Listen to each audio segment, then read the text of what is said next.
that's from Parliament, and we'll be looking at the status on the signatures, beg your pardon, being collected in terms of trying to impeach the Treasury CS Henry Rotich. As of yesterday, the update was that apparently there are 96 signatures that are already collected to impeach him, and this is out of what is needed, 120, I believe. So our very own Ken Murithi is following up the status on this. Kennedy, over to you. Thank you very much, Mark Masai, there in studio. As you've rightly said, is that yesterday the update that we got from the mover of that motion, that is Mheshimiwa Didmus Barasa, is that he had 96 signatures. But well, in this morning I have spoken to him on phone, and he says that he has 101 signatures. The threshold for you to submit this motion before the House is 120 signatures.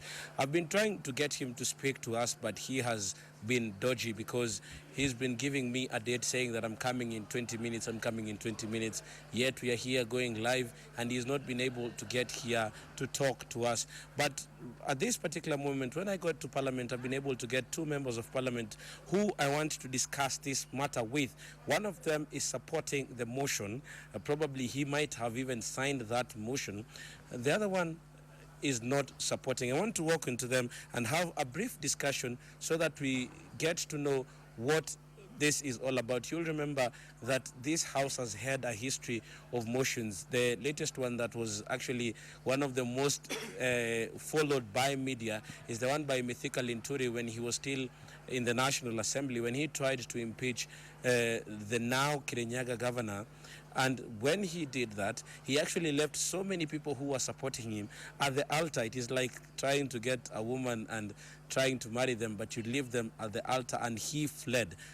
What is different about this? And we want to get views from members of Parliament. We have Sam Atandi, that is the member of Parliament for Alego Usonga, and Richard Onyonka, the member of Parliament for Kitutu, Chache.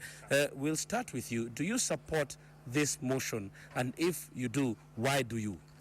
I actually don't support the motion.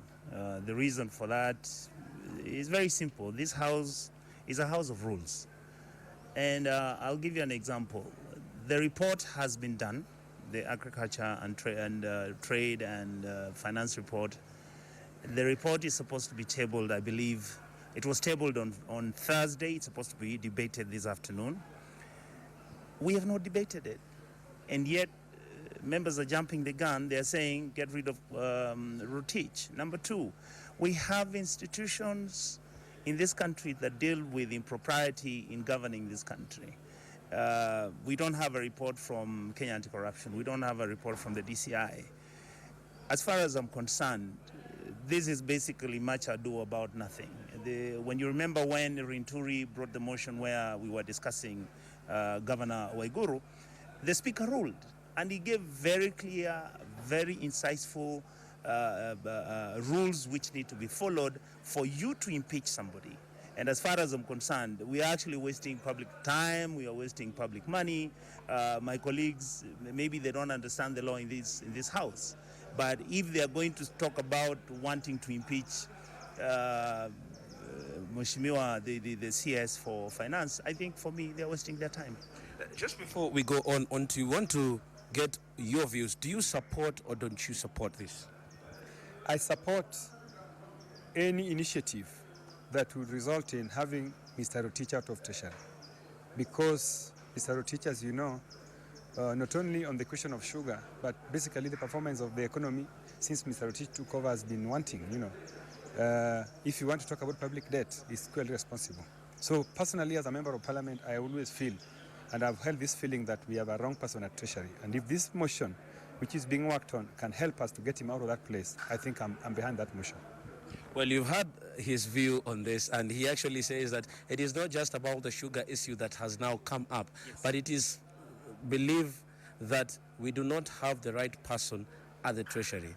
He's a first-time member of Parliament, and you say probably they do not know the rules. What do you think of this? I mean, this man, I love him. He's my brother, he's my friend. But I want to tell him, if he wants to impeach Rotich so that Rotich gets out of Treasury, he's wasting his time. The appointing authority is President Uhuru Muigai Kenyatta. Every decision that Rotich has made would never be made without the approval of the president. So what Mr. Atandi is saying is that he actually had rather talk to President Uhuru and ask him to get rid of Mr. Rotich. But as far as I'm concerned, this is the backdoor approach to try and get rid of Mr. Rotich from his office. And yet, in reality, the sugar question in this country is much more complex. It is basically an event that is shameful in this country. We have not even touched a quarter of the issue about the sugar. Number one, let me give you an example. Rai imported 100,000 metric tons. There are people who imported 1.2 million metric tons, and yet nobody has discussed them.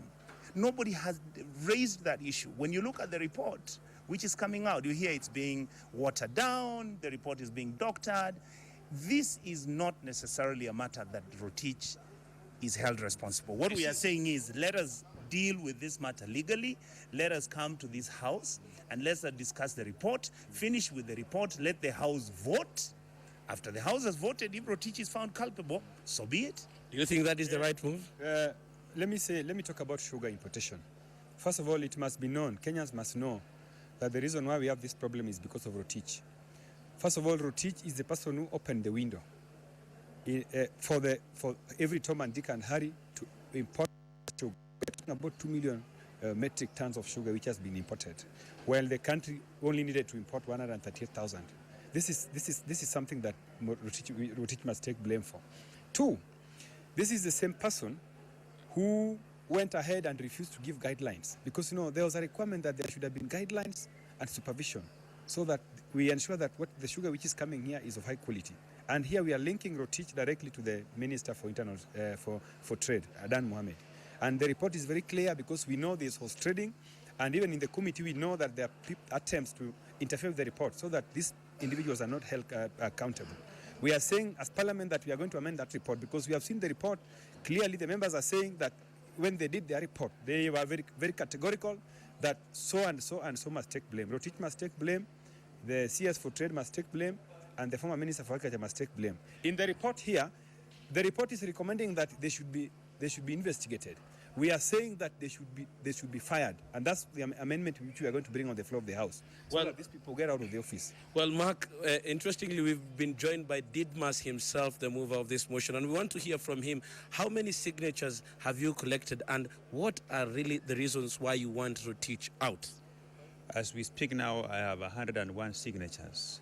The signature that I had yesterday, and I'm happy even my good friend, Honorable Atandi, has appended his signature. And today I have gotten an addition of more signatures. And I'm sure, I'm confident that by the end of today, I will have acquired the requisite signatures. The reason why I want Rotich to go home are two. One, the Ruaraka land, he transferred 1.5 billion shillings to buy a land that never existed, and without getting the written request from the Ministry of Education. Two, on these matters of sugar, he signed a gazette notice that allowed for very many people to bring in sugar. And he ignored the advice from the Ministry of Agriculture that whatever was coming in was in excess and would hurt the sugar sector in this country.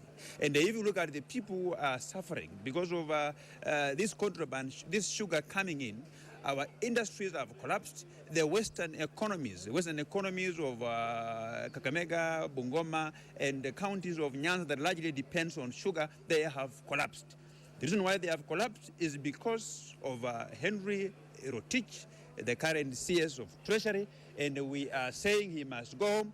And I want to take this to warn. We have some people who are in the National Assembly who hold some positions that they can use, that they can think they can use those positions to solicit for money to save civil servants that are the acts of the National Assembly is following on them. I'm telling them that their tricks have outlived their usefulness. They are not going to work because I am determined to push this motion to the floor of the House. And I want to assure the 101 members who have signed my petition that I will never betray them.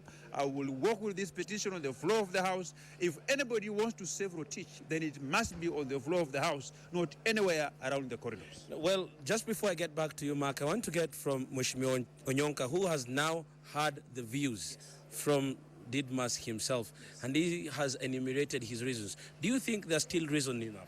I don't believe so. One, I would like to tell my brother that many of us do not take positions in this house because we are given handouts or our rent is paid for. I would like to say that to pass aspersions on his colleagues is actually wrong, because there are also people who are saying that the Didmus' group has been given money to fight Rotich because of a certain interest. Those things we know in this country. They happen both ways. What I'm saying is this: get rid of Rotich within the law. Bring the debate to the floor of the House. Bring the report of agriculture to the floor of the House. Let the House pass that report. Then after that, bring the motion which is saying, since you have been indicted, since you have been found culpable, we now don't think that you can hold public office. Don't do it the other way around. Don't do it the other way around. It looks vexatious, it looks vindictive, it looks like it has other reasons why you're fighting another war. All we are saying is, many of us, me particularly, let me say this, let us learn in this country to do things within the law. Are you using this? I am within the law. The report of Ruaraka land was already tabled on the floor of the House in the public domain. And I am not tabling this motion today, but I'm saying you begin by first collecting signatures, the support of members of parliament. That's what I'm doing now. And once they have attained the requisite signatures, I will table the motion. And I think the Honorable Onyonka should relax. Should relax and should not get worried. We are doing this within the context of the law. Within the confines of the standing orders. I am not tabling the motion today or tomorrow, but I've begun the process of collecting signatures. Now I have 101 members of parliament, including my good friend Honorable Atandi, who have appended this signature. By the way, Honorable Atandi is a very serious legislator in this country. He doesn't sign something that is not convinced we have serious grounds. Thank you. We are strapped by time, but this is a conversation that we would really want to keep up with, because we do know that it is going to take center stage between today, tomorrow, and over the weekend, when members of parliament will be retreating to their different constituencies. Probably it will be the subject of discussion at the rallies that they will be having, and we'll be keeping a tabs on this. They have given their views on why they should and why they should not, but it is an interesting topic that we will really want to keep tabs on. Now back to you, Mark, in studio.